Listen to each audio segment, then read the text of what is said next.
Assalamualaikum warahmatullahi wabarakatuh. Bismillahirrahmanirrahim. Alhamdulillahi rabbil alamin. Wassalatu wassalam ala ashrafil anbiya'i wal mursalin wa ala alihi wa sahbihi ajma'in. Allahumma anta rabbi la ilaha illa anta khalaqtani wa ana abduka wa ana ala ahdika wa wa'dika mastata'tu. A'udzubika min syarri ma sana'tu. Abu ulaka bi ni'matika alayya wa abu bi zambi faghfirli fa innahu la yaghfiru dzunuba illa ant. La hawla wala quwwata illa billahil aliyyil azim. La hawla wala quwwata illa billahil aliyyil azim. La hawla wala quwwata illa billahil aliyyil azim. Amma ba'd. Alhamdulillah, subhanallah, Allahu akbar. Tuan-tuan, para pendengar yang dirahmati Allah sekalian. InsyaAllah pada petang ini, izinkan saya yang lemah, yang daif, yang hina, lagi banyak dosa ini, mudah-mudahan diberi pengampunan oleh Allah Subhanahu wa Ta'ala.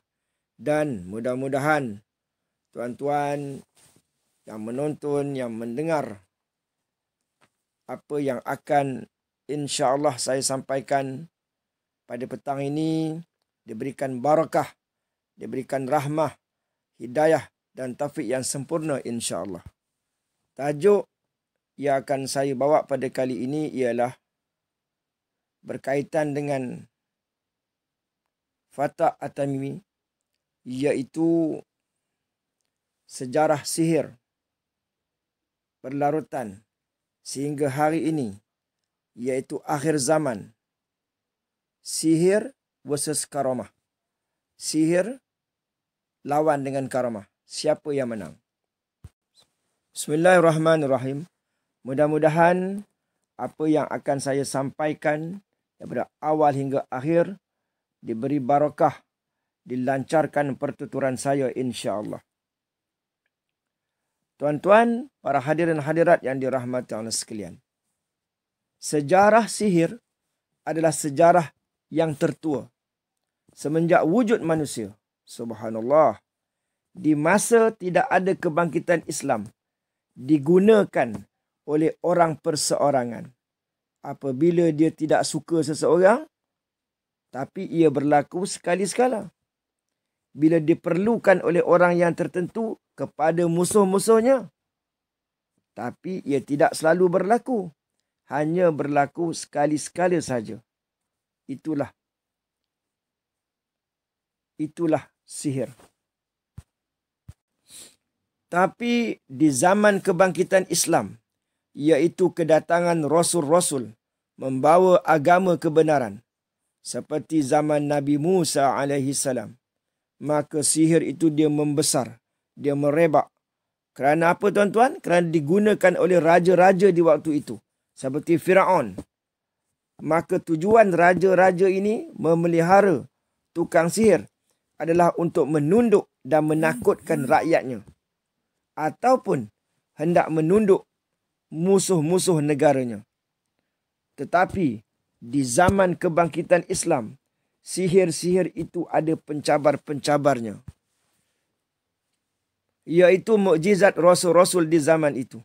Jadi berlawanlah mukjizat Rasul di zaman itu dengan sihir-sihir, tukang sihir yang dipunyai oleh raja-raja seperti yang diceritakan dalam Al-Quran. Bila sihir-sihir itu berdepan dengan mukjizat-mukjizat, maka sihir-sihir itu dikalahkan. Sebahagian daripada orang-orang kafir, bahkan tukang-tukang sihir itu beriman. Begitulah ceritanya secara ringkas. Di sini baru kita faham, sihir-sihir itu boleh dikalahkan oleh mukjizat Rasul-Rasul. Seperti selepas zaman Rasulullah sallallahu alaihi wasallam, iaitu karamah waliullah, terutama mujadid-mujadid di waktu itu. Maka karamahnya dapat mengalahkan sihir-sihir. Saya ulangi sekali lagi. Maka karamah mujadid dapat mengalahkan sihir-sihir dan dapat menundukkan tukang-tukang sihir. Kebangkitan Islam kali kedua. Ini nak cerita ni. Kebangkitan Islam kali kedua yang dijanjikan oleh Tuhan, yang disebutkan dalam hadis Nabi sallallahu alaihi wasallam, melalui lidah Nabi akhir zaman.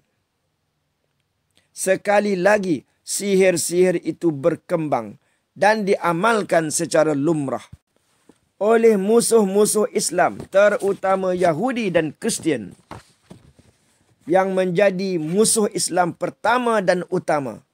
Masa ini sudah bermula kerana kebangkitan kali kedua sudah bermula. Maka sihir-sihir dari musuh-musuh Islam berperanan. Hal ini hendaklah kita perasan.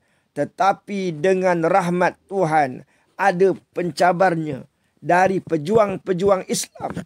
Tapi bukan mukjizat lagi. Kerana Rasulullah sallallahu alaihi wasallam dan Nabi sudah tidak ada lagi. Tapi bayangan Nabi, iaitu Imamul Mahdi, Tuhan beri kepadanya karamah yang besar-besar, dialirkan kepada pengikut-pengikutnya. Di sini dapat kita faham atau simpulkan bahawa kebangkitan Islam kali kedua ini akan berdepan dengan musuh-musuh Islam yang menggunakan sihir, terutamanya Yahudi dan Kristian. Adapun orang Islam nak lawan dengan Kristian ini, maka di antara kaedahnya, di antara caranya, di antara bantuan yang diberi oleh Allah Subhanahu wa taala adalah melalui karamah wali-walinya yang diwakilkan di atas muka bumi ini. Berbalik kepada Imamul Mahdi, yang mana Allah beri kepadanya karamah yang besar-besar, dialirkan kepada pengikut-pengikutnya, mengikut watak dan bidang masing-masing. Baru kita faham mana Imam Mahdi ini, dia ada karamah. Karamahnya dialirkan kepada anak muridnya, kepada pengikutnya, mengikut watak dan bidang masing-masing. Bagi setengah orang, terutama bagi orang awam, mungkin agak ganjil perkara ini. Jadi, karamah yang dialirkan kepada pengikutnya, mengikut watak dan bidang itu, adalah untuk keperluan semasa di dalam kebangkitan kali kedua. Setengah-setengah karamah itu juga dialirkan kepada doktor, diistilahkan doktor kerohanian. Maknanya karamah Imam Mahdi ini dialirkan kepada pengikutnya yang ada bakat dalam bidang merawat orang lain dengan izin Allah Subhanahu wa taala, supaya dapat menangkis pejuang-pejuang Islam yang kena sihir oleh musuh-musuh Islam. Setengah karamah itu lagi dialirkan kepada pemimpin utama dalam jamaah Imamul Mahdi ini, iaitu ilmu pengetahuan. Ilmu pengetahuan yang diberi kepadanya hebat daripada orang yang pandai di zamannya. Nama pun karamah, perkara yang ajaib yang luar biasa diberikan kepada apa? Kepada anak muridnya, kepada pengikutnya, mengikut bidangnya, mengikut wataknya. Dan ternyata lebih hebat daripada orang yang lain. Kerana apa? Kerana ini kebangkitan Islam kali kedua, kali terakhir. Maka tentulah perkara-perkara yang hebat, yang luar biasa berlaku. Dan pemimpinnya, ketuanya adalah Imamul Mahdi. Dan orang kanannya adalah Fatah At-Tamimi. Ini dah selalu saya cakap. Seharusnya kita ingat perkara ini. Setengah lagi daripada karamah itu dialirkan kepada pemimpin Islam di bawahnya, yang berjuang ikut serta membangkitkan Islam, yang mengikut Imam Mahdi, bayangan Nabi akhir zaman, iaitu ilmu pengetahuan. Jadi di sini baru kita faham. Contohnya, tentera Imam Mahdi ini ada 313. Ada yang mengatakan 500. Ikhwan ni 500. Jadi 313 ni tentera elit. Maka tentera elit ini ada karamah yang dialirkan. Yang dialirkan daripada Imam Mahdi dengan izin Allah SWT. Saya dah acap kali, berulang kali bagi tahu bahawa makhluk tidak ada kuasa. Nabi Muhammad SAW tak ada kuasa. Malaikat tak ada kuasa. Imam Mahdi tak ada kuasa. Fatah Tamimi tak ada kuasa. Tetapi kerana mereka ni orang yang bertakwa, kerana mereka ni punya barakah, punya kebaikan yang banyak, maka diberi bantuan kepada mereka ini. Kalau Nabi diberi mukjizat, kalau Imam Mahdi dan Fatah Tamimi diberikan karamah. Lalu, karamah yang ada pada Imamul Mahdi ini dialirkan kepada Fatah At-Tamimi. Maka Fatah At-Tamimi alirkan karamahnya kepada anak muridnya dengan izin Allah. Bukan kuasa Fatah At-Tamimi, bukan kuasa Imam Mahdi, tetapi semuanya dengan izin Allah Subhanahu Wa Taala. Maka hendaklah kita jangan sekali-kali silap faham. Ampun maaf saya katakan bagi orang-orang awam yang baru menerima kesedaran Islam, baru dapat kesedaran Islam, boleh jadi mereka tidak dapat menerimanya. Tetapi kalau kita kembalikan kepada ilmu tauhid, kepada kekuasaan Allah Subhanahu Wa Taala, maka perkara itu harus berlaku. Boleh berlaku, tidak salah, tidak sesat. Jangan ada yang salah faham dalam hal ini.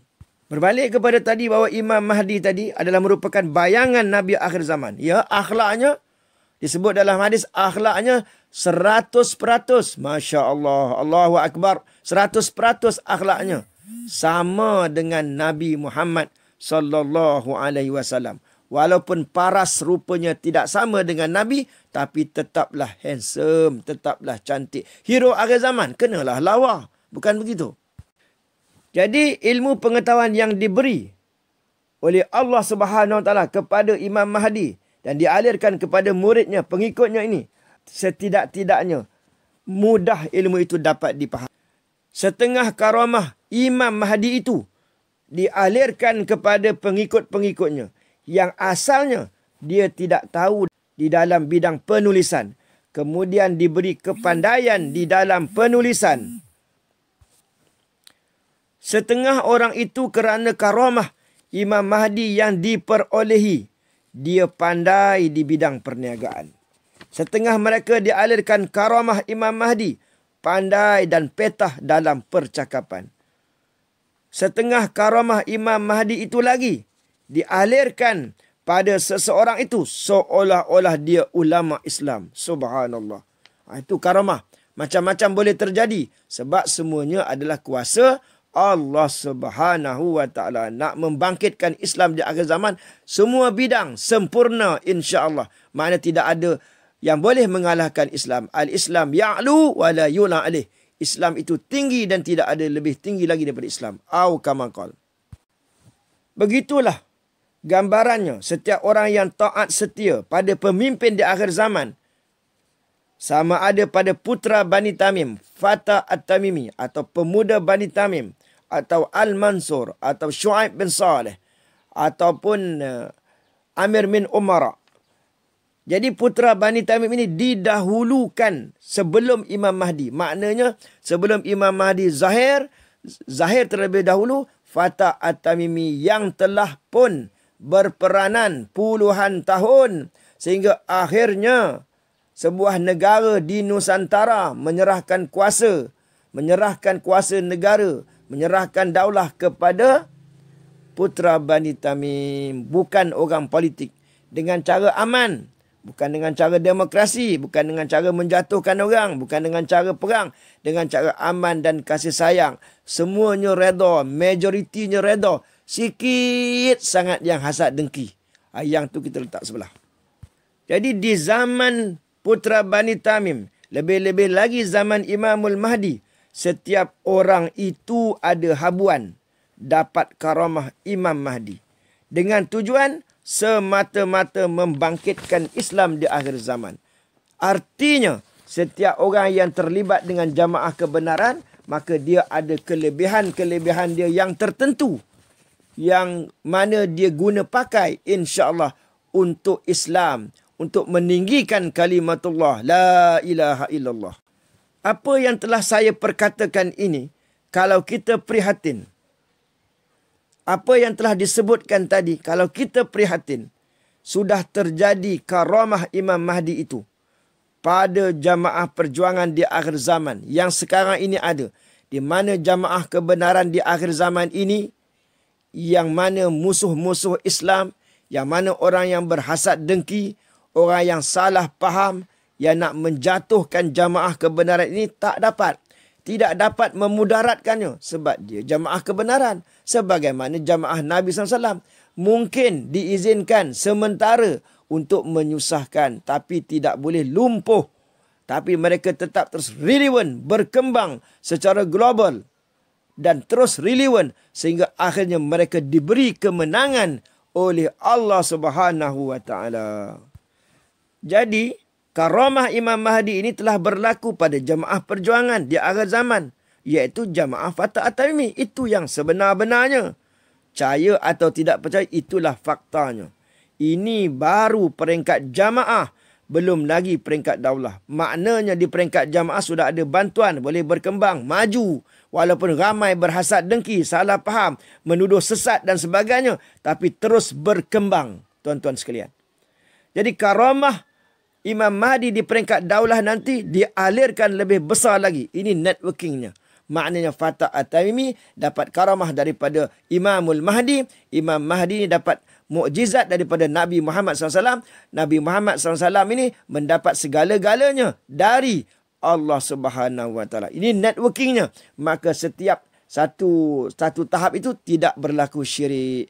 Maka Fatah At-Tamimi merasakan dirinya tidak ada apa-apa. Maha zero. Imam Mahdi pun merasa dirinya maha zero. Nabi Muhammad SAW merasakan dirinya maha zero. Apa itu maha zero? Tidak ada kuasa, tidak ada daya, tidak ada upaya.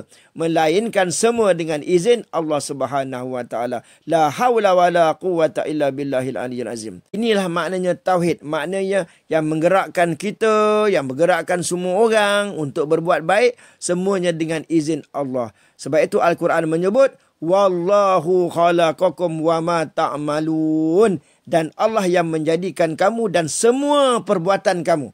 Semua perbuatan kita ini digerakkan oleh Allah. Termasuklah kebangkitan Islam di akhir zaman ini sekarang ini digerakkan oleh yang maha berkuasa, iaitu Allah Subhanahu Wa Taala.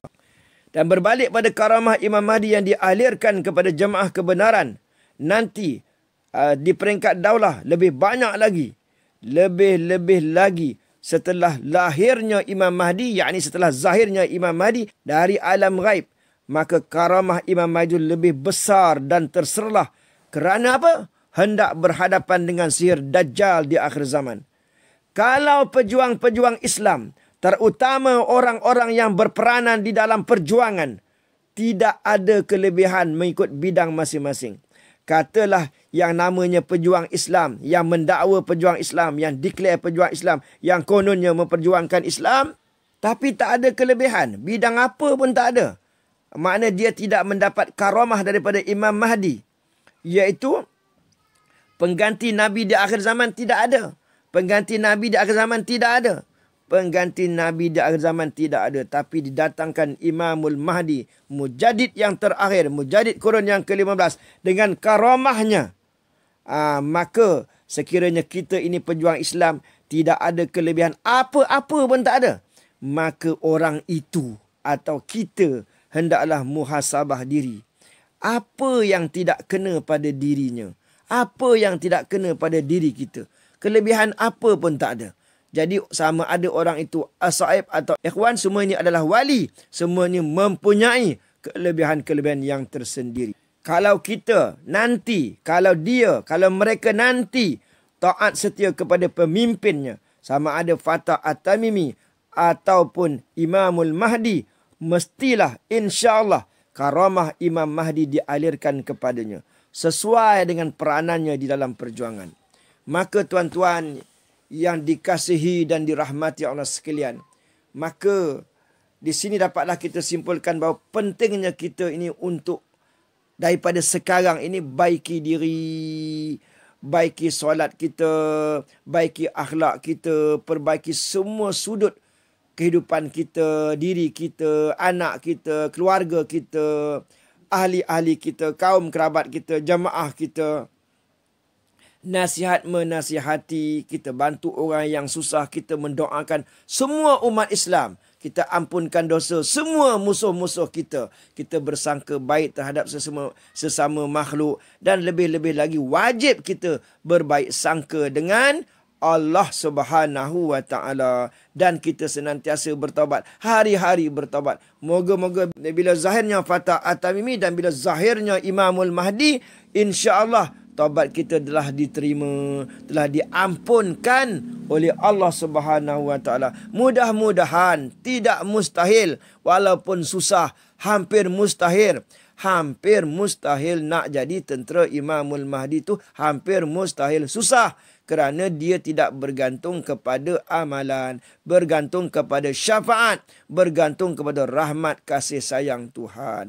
Maka hendaklah kita berbaik sangka, wajib berbaik sangka dengan Allah Subhanahu wa taala. Mudah-mudahan kita semua sempat bertaubat, sempat baiki diri dan mengikhlaskan amal kita dan berakhlak sebagaimana akhlak Nabi Muhammad SAW. Jadi satu sudut pandang lahiriah, nak berakhlak dengan akhlak Nabi, subhanallah, hampir mustahil. Tetapi di akhir zaman ini dengan karamah Imamul Mahdi, dengan karamah Fatah At-Tamimi, maka semua itu dengan izin Allah tidak mustahil. Sekian saja ilmu yang saya nak kongsikan, dan sebenarnya ilmu ini adalah daripada Fatah At-Tamimi yang telah mensyarahkan kepada kami, kepada saya. Alhamdulillah. Maka sekian saja. Wabillahi taufiq wal hidayah. Assalamualaikum warahmatullahi wabarakatuh.